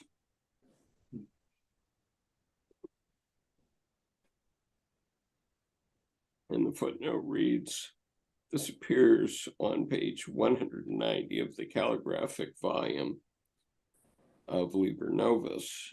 The transcription was abruptly left off in the middle of a sentence on page 189. This epilogue appears on the next page in Jung's normal handwriting. This in turn was abruptly left off in the middle of a sentence. And so I want to go back now and read the opening of the Red Book. The years of which I have spoken to you, when I pursued the inner images, were the most important time of my life. Everything else is to be derived from this. It began at that time, and the later details hardly matter anymore. My entire life consisted in elaborating what had burst forth from the unconscious and flooded me like an enigmatic stream and threatened to break me. That was the stuff and material for more than only one life. Everything later was merely the outer classification, the scientific elaboration, and the integration into life. But the numinous beginning, which contained everything, was then. Okay, that's the point. This is what you're hearing when you're hearing this book read and discussed, was the power of what had happened to this man. And probably he was the only person on the planet who could have those psychological experiences and survive them, okay, in the way that he did, okay, in this context, because as we see, there are many different overlapping stories here. And so when I had my 1993 experience, I had decided I was writing a novel. And so I thought I was just writing a novel, and I didn't. And so I just thought that, you know, like any novelist, that I was just in the zone and this thing was coming out of me. But it was only when the Red Book came out 16 years later that I say, holy smoke, this is what was happening to Jung, the same sort of thing. Now, my visions are entirely different from Jung's, but I was able to maintain my balance because I was writing something that was essentially autobiographical. In other words, everything that happens in my novel happened to me or someone I know intimately. Okay.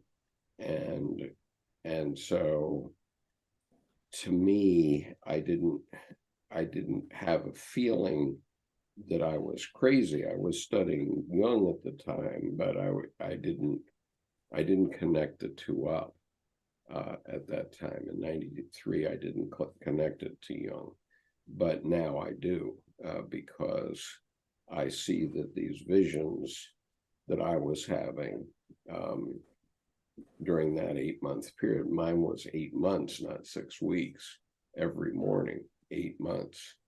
But I thought I was just writing a novel. And so the fact that I was taken up by it and possessed by it, it didn't occur to me that I was having a mental health problem. I was conveying actual experiences. And I was seeing the novel as a movie. I saw the whole movie long before the novel was out. The movie was playing in my psyche, and I now regard it as the individuation of my anima,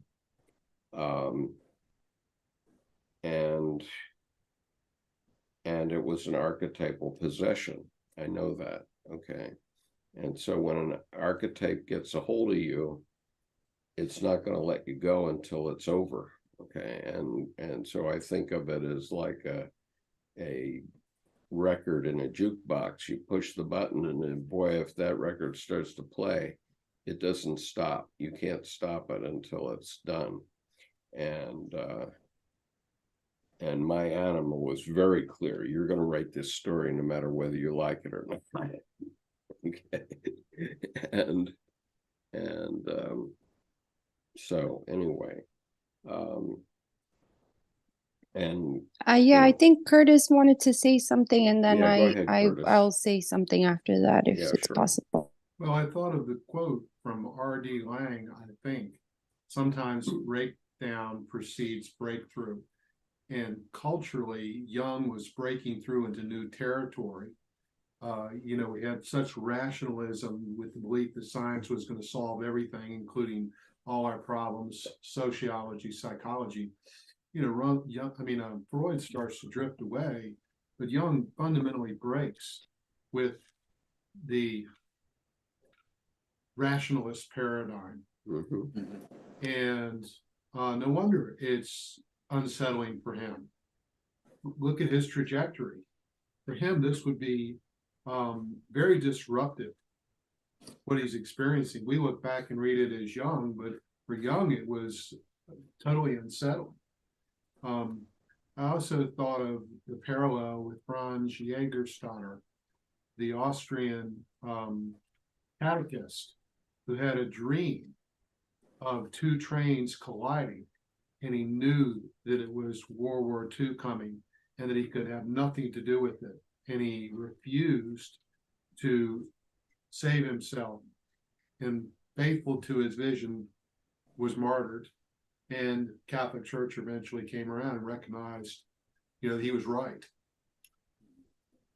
I appreciate that you brought up R.D. Laing, especially with that particular concept, because honestly, with some of my long-term clients, there's a frustration point in the process where they come in and they say, I've been doing everything, not just what you've been suggesting, but what I've gardened into being, and I'm seeing familiar things differently, but I'm doing this, and instead of success, I'm having all this failure. Everything's falling apart. And I said, no. What's happening is you did it your natural way. And so you're getting T-boned by beauty, but you don't recognize it. For the first time, everything's falling together. And the thing is, you've never actually had that happen.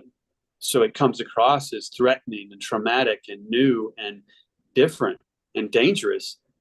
You just basically brought on a whole new octane level of your own life. So with R.D. Laing's there, understanding that if it looks like it's all going to hell, you're probably 3 millimeters from actually getting it there. It reminds me of Pema Chodron's book, When Things Fall Apart. Yes. She's a wonderful one with that. Right. And so I had never had any formal training in psychology. I still have not had in my lifetime. And I've never had a psychology course, not a minute, except with what I do myself. And so you're quite right. I mean, did you read the first two paragraphs of this book? You showed it to me the other day for the first time. Okay. Well, so the significance. Go ahead, Mela. Did you have something? Yes. So somewhere in this red book, I can't remember what page it was on, but I think we read it recently, and Jung says something about how we're seeking comfort in others, and how we often put so much of our energy onto other people and not so much of that energy into ourselves.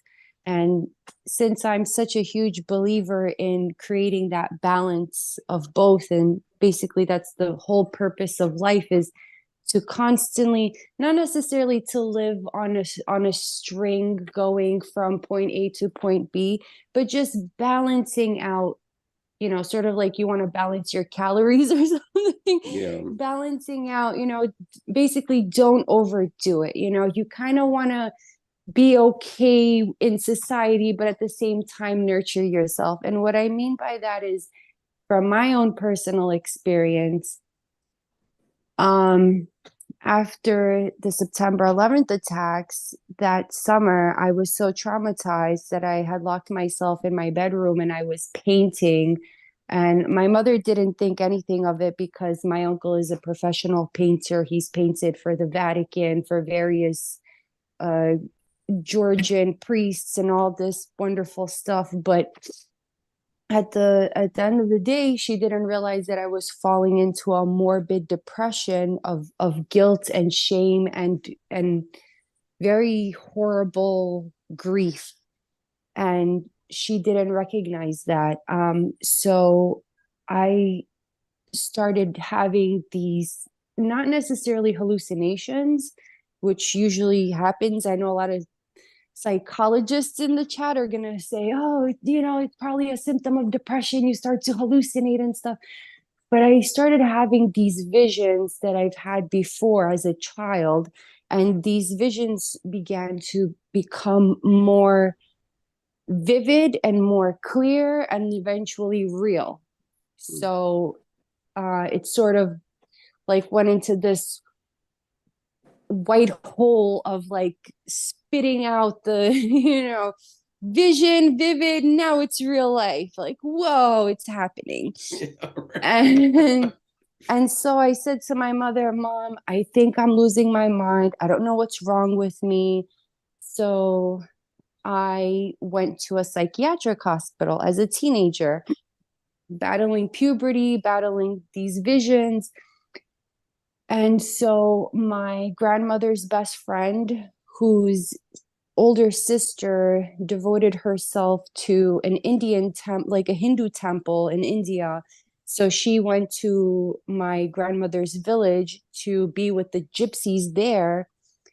And she came to visit me, and she said to my mother, what are you doing to your daughter? You know, what are you doing to her?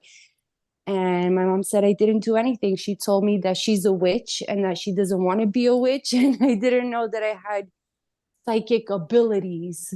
So and my grandmother's friend told my mom, you know, you have to be gentle with her because this is a very scary time in her life. And you can't let these people medicate that. So I had my Sephardic psychotherapist come into the psych ward and say, you need to let my client out. I've been treating her for 2 years. She's okay. She's just in here because she's scared. You guys got to get her out of here. Discharge her right now. And she discharged me. And one woman in particular at the psych hospital wanted to keep me there forever. She's like, oh my God, this is so interesting.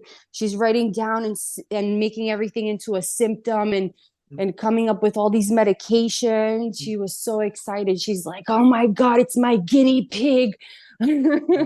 Everything in the DSM is here in front of me. Yeah. Well, It's interesting. I love the example there because, you know, honestly, the DSM is a bunch of hocus pocus opinion created by 9 people. And, you know, if you have a hypochondriac friend and you never want to see him again because they get too annoying, just give them the DSM. They'll never leave the house again. And, you know, but what I think is interesting is that's horrible. have a classic case example of society trying to medicate out rites of passage. And yeah, and I didn't appreciate it at all. So And when not- my psychotherapist came in and advocated for me, I felt so much better. But that was when I was younger. Now, as an adult, when I'm in my home and I'm, you know, banishing evil spirits, people are calling the cops on me saying, that woman over there, she's screaming and whatever. And then I have NYPD coming to my apartment door saying, is everything okay? Are you emotionally disturbed? No, I'm literally banishing evil spirits. Like they're trespassing into my home and I don't want them here. So it's a whole different challenge when you get older, you know, versus You know, when you're a child. I would protect yourself. Don't tell them what you're doing. I mean, it's good to tell the truth, but not all of it because it's none of their business. I would say I'm really intensely working with Febreze and just leave it at that. And that's why it's so important to have people that we can talk to, because if we're talking to people that don't understand us, we think we're crazy because they treat us like we're crazy. Yeah. And the other thought I wanted to add is to be maladapted to a dysfunctional world might be a sign of mental health. Absolutely. Mm-hmm. Well, and And- Jung said right along those lines, bring me a sane man and I will cure him for you. Right. Yeah. So what I'm constantly telling my teenage students now is one message. We have to be responsible for creating our own life. And Jung says that expressly at the end of chapter 1 of the Red Book.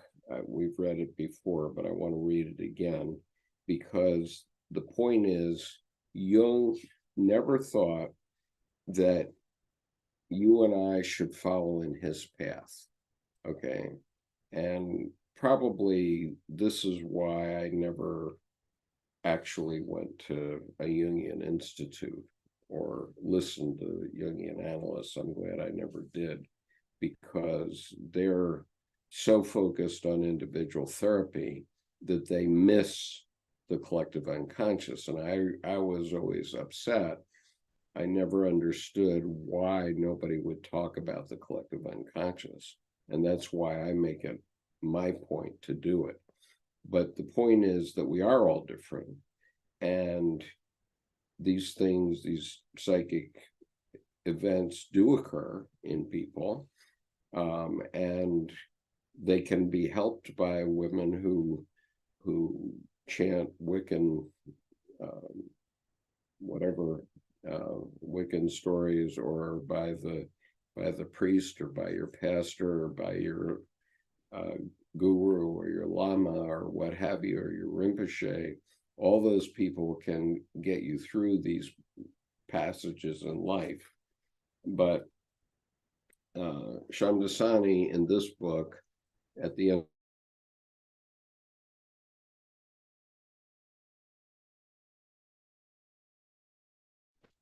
You froze, Chip.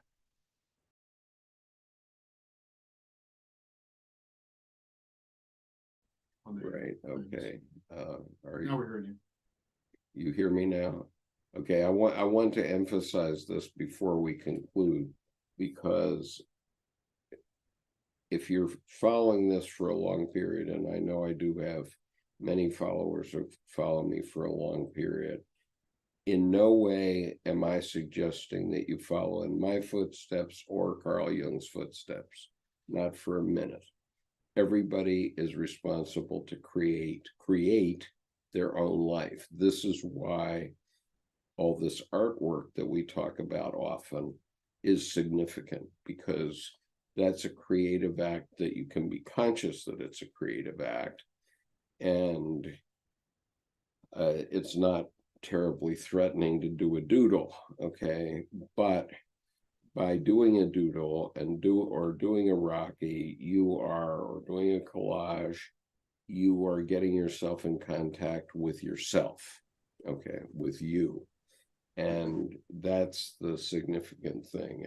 As we said at the beginning, the purpose of Jung's whole psychology is to make accessible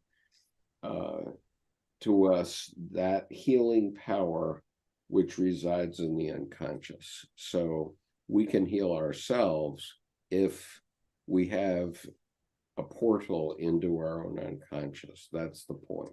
And so I just want to read this last bit at the end of chapter 1. Believe me. Skip, Yeah. I'm sorry. Can I just share something really beautiful on that Okay, topic? sure. When I first joined your reading circle here on YouTube, because this reading group is such a blessing to me, one of the most amazing gifts was there was a couple that was in a hospice, and their couple friends, they had a little sale in front of the synagogue, and they sold me a beautiful sculpture of the Minoan goddess with the snake on the left hand and the snake on the right hand and a crown with a pigeon. Mhm. So, this is such a blessing for me. And I thank you so much for keeping this reading group going. Thank you. Yeah, you're welcome. Yeah, of course, the two snakes are the two snakes in the caduceus. One is good and one is evil. One is health-giving and one is poison. But the answer is not to go with one snake or the other. The answer is we have to hold on to both of them, and the answer is within us. That's the point. The answer is within us. And Before you finish, Skip, Yeah. I just want to cite where my quote came from. It was St. Augustine, a great theologian. Love God and do as you please. yeah, okay, right. Okay, so this is Jung saying the same thing. I'm on page 125 of the Reader's Edition. Believe me, it is no teaching and no instruction that I give you. On what basis would I presume to teach you? I give you news of the way of this man, but not of your own way. My path is not your path. Therefore, I cannot teach you. The way is within us, but not in God's, not in teachings, nor in laws. Within us is the way, the truth, and the life. Woe betide those who live by way of example. Life is not with them.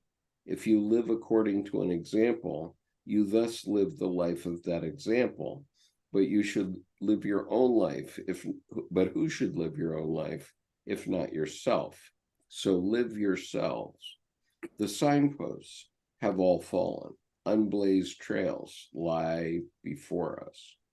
Do not be greedy to gobble up the fruits of foreign fields. Do you not know that you yourselves are the fertile acre which bears everything that avails you? Yet who today knows this? Who knows the way to the eternally fruitful climes of the soul?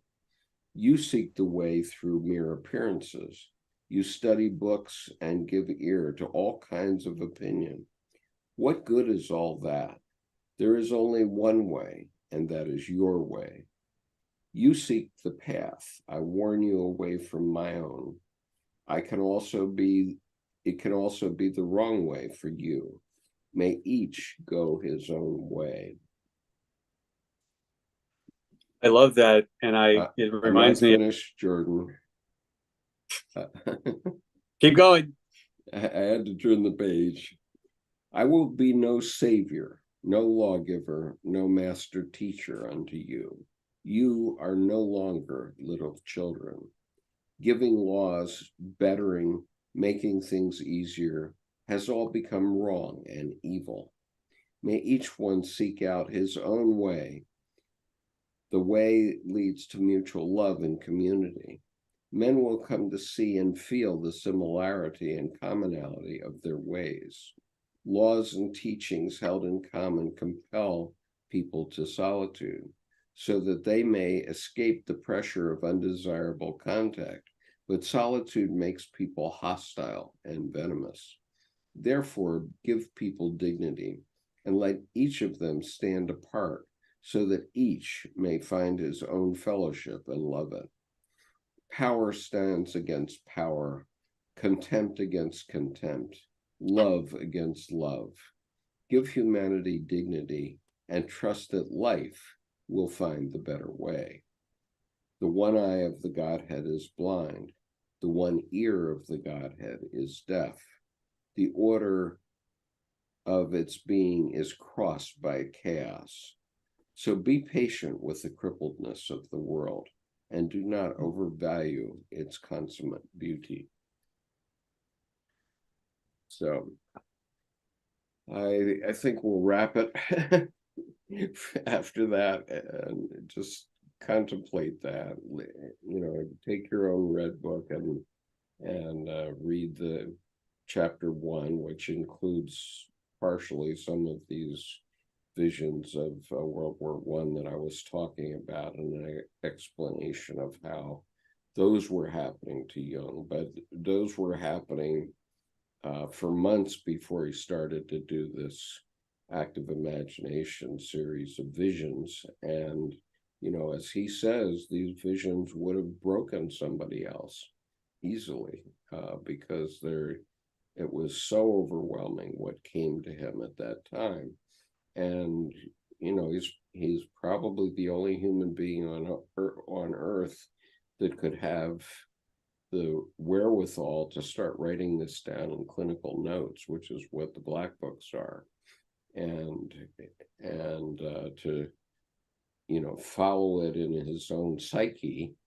And so he was being very deliberate in following his own mental development, and then later in his collected works explaining how these things come up.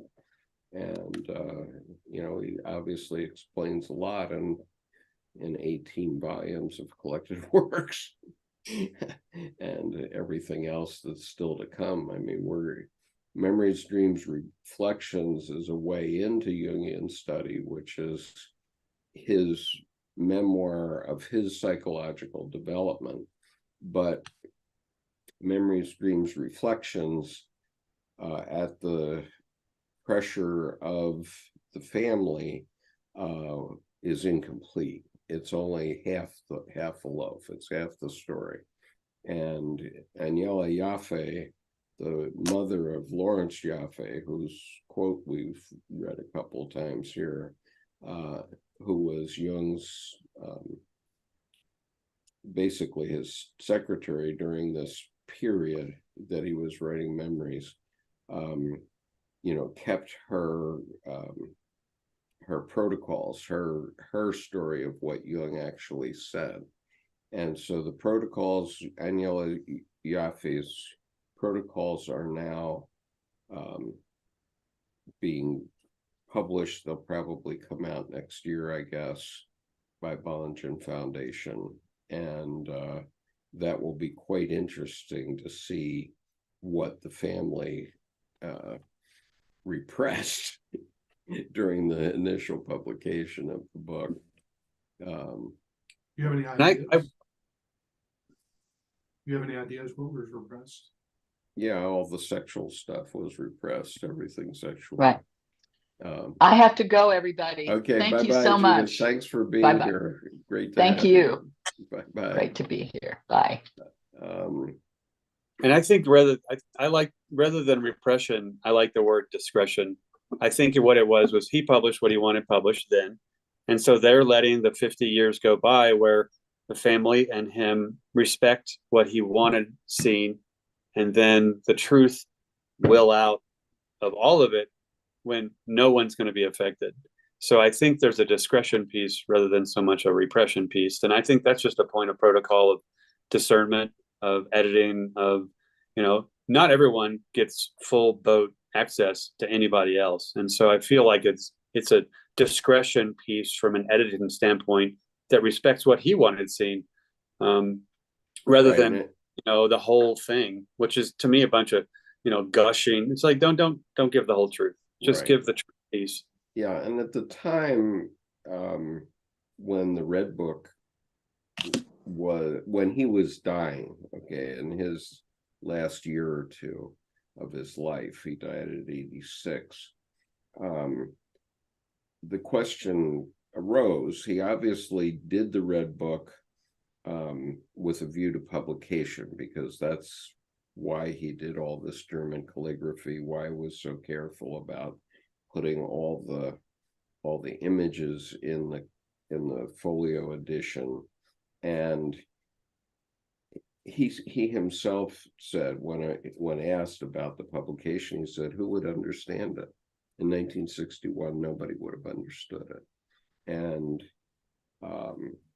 so it came to me and a very few others to understand it completely. I understand it completely now, I feel.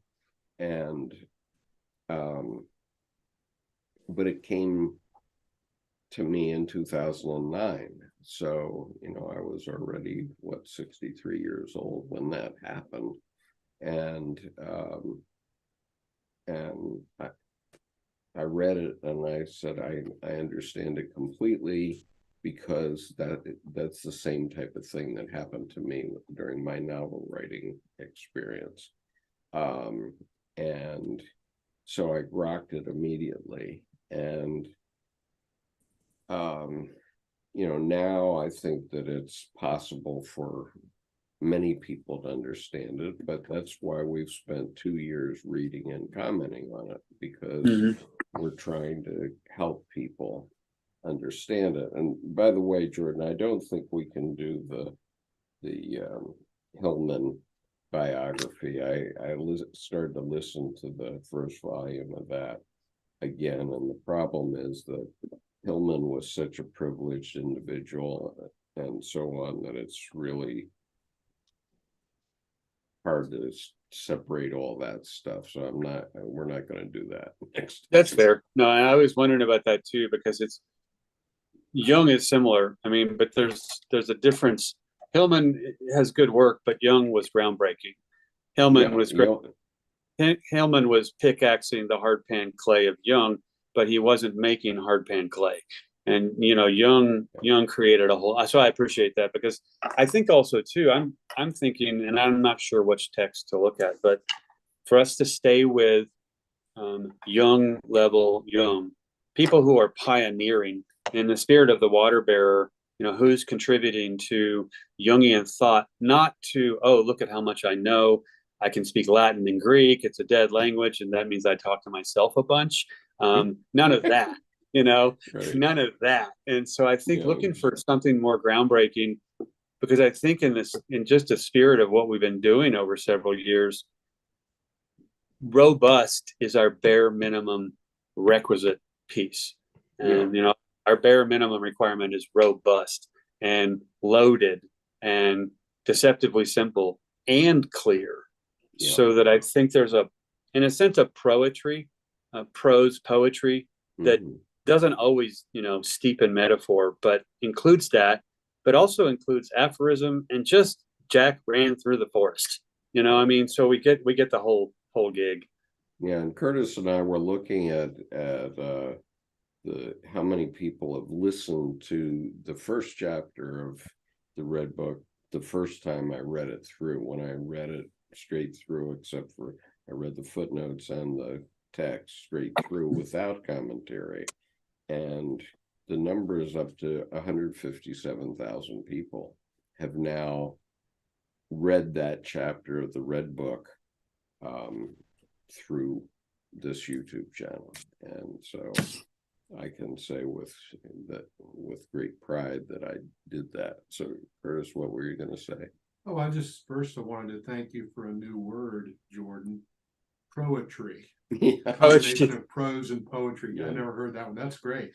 Thanks. That's one of my neologisms. That's one of my made up. Now it's an actual word. So I thought you created it on the fly right there accidentally.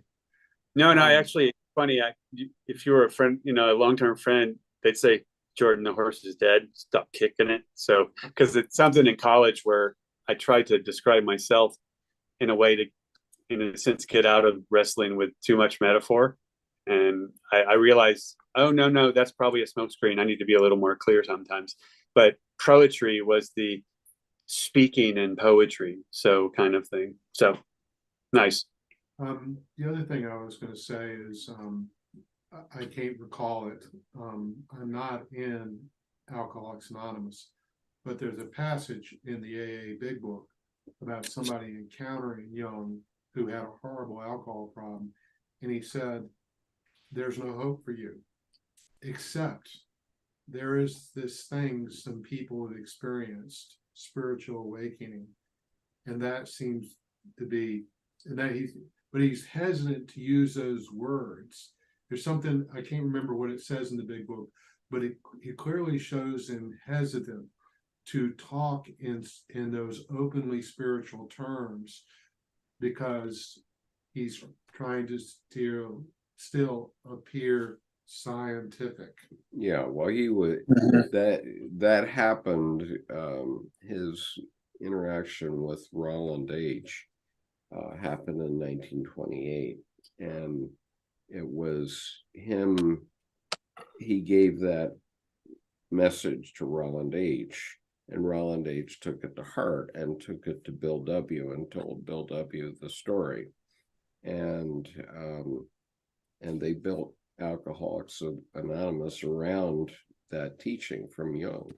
And Jung knew nothing about it. I mean, he might have heard of Alcoholics Anonymous over the next 30 years, but he knew nothing about what their activity was.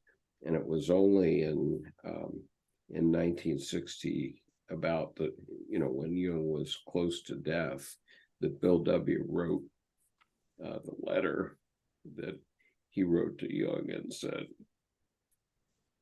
AA is all based on that. And Jung wrote back to him and said that was a very kind thing to do, to write to him and tell him that his influence that had caused AA. And of course, both Roland H. and Bill W. were saved. And now they're at Alcoholics Anonymous and other anonymouses all over the world, 12-step programs that all work. They all work. And I don't know enough about it. I've read the book Jung and Alcoholics Anonymous, and have it somewhere on my shelf, but